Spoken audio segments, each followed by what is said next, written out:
Assalamualaikum warahmatullahi wabarakatuh. Jadi di sini kami akan melaporkan presentasi terkait dengan proyek data science kami yang berjudul Analisis Keterkaitan Pendidikan dengan Ekonomi Global. Baik, kita lanjut ke slide berikutnya. Jadi ini merupakan nama kelompok kami. Yang pertama itu ada Muhammad Dafa dengan NIM akhir 203. Kemudian ada Andika Sakti Wibowo dengan NIM akhir 228. Kemudian yang terakhir ada saya sendiri, Dava Firmansyah dengan NIM 1. Baik, untuk slide selanjutnya, latar belakang dari proyek kita. Jadi dalam konteks ekonomi global, pendidikan dianggap sebagai faktor utama yang mempengaruhi pertumbuhan ekonomi, kesejahteraan masyarakat, dan daya saing antar negara. Negara dengan tingkat pendidikan yang tinggi itu cenderung memiliki produktivitas lebih baik, inovasi lebih tinggi, dan pengangguran lebih rendah. Oleh karena itu, analisis ini tujuannya itu untuk memahami hubungan antara indikator pendidikan seperti bisa membaca dengan indikator ekonomi global seperti GDP per kapita, kemudian pertumbuhan ekonomi, dan tingkat pengangguran di berbagai negara. Eh, untuk yang selanjutnya ada tujuan teknis. Nah, jadi tujuan teknisnya itu yang pertama itu melakukan data cleaning dan feature engineering untuk mempersiapkan dataset. Oh iya, datasetnya kita itu mengambilnya itu dari Kaggle. Kemudian yang kedua itu melakukan EDA untuk memahami pola dan hubungan antar variabel. Untuk yang ketiga, melakukan clustering menggunakan K-means dan agglomerative clustering. Untuk yang terakhir, kita akan membandingkan performa kedua model menggunakan silhouette score. Untuk tujuan bisnis atau kebijakan, yang pertama adalah memberikan insight mengenai faktor pendidikan yang mempengaruhi ekonomi. Kemudian mengidentifikasi profil negara berkembang sampai ke maju.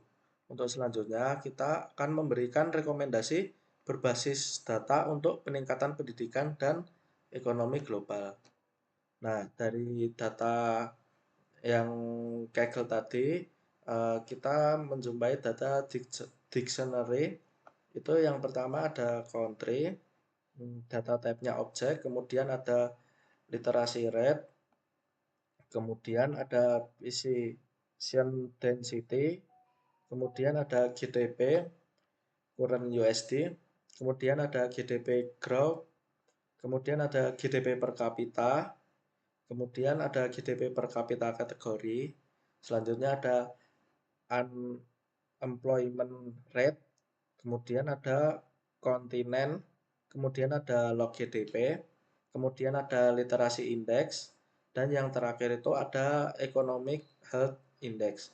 Nah, untuk yang 0 sampai 8 ini tuh sudah ada dari dataset awalnya. Nah, yang ketiga ini nanti itu ditambahkan melalui featuring engineering gitu. Untuk selanjutnya akan dilanjutkan oleh teman-teman saya.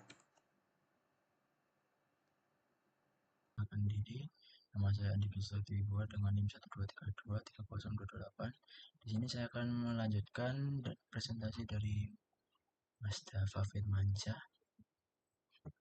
Mungkin langsung saja. Di sini adalah proses pengerjaan dari proyek kami data science, yaitu pertama di sini kita menggunakan import library dari import NumPy ASNMP, import Pandas SPD, import matplotlib pilot pyplot as plt, import Seaborn as SNSS, from scalon preprocessing, import standard scalar, from scalon cluster import K-means, agglomerative clustering, from scalon matrix import silhouetted underscore score, from SciPy cluster hierarchy import dan program language.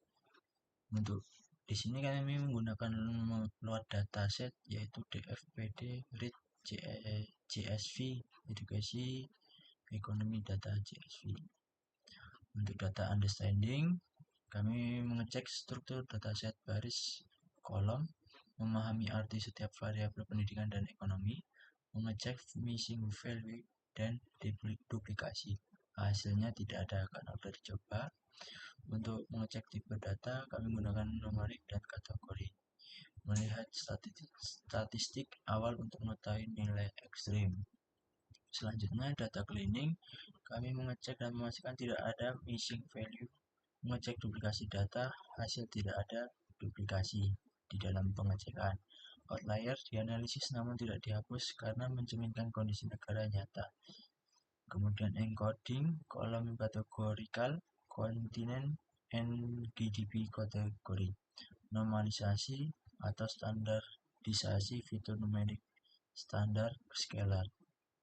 Untuk eksplorasi data analisis EDA, distribusi GDP per kapita, literasi rate, unemployment rate, korelasi antar variabel.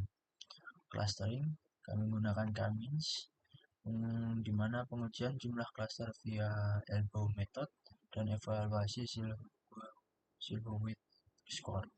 Dan satu lagi kita menggunakan agglomerative clustering, yaitu dendrogram dan evaluasi Silhouette score. Selanjutnya kami menggunakan PCA visualisasi, yang dimana menggunakan prinsipal komponen analisis PCA untuk mereduksi dimensi data, mengubah banyak vektor numerik menjadi dua komponen utama, PC1 dan PC2.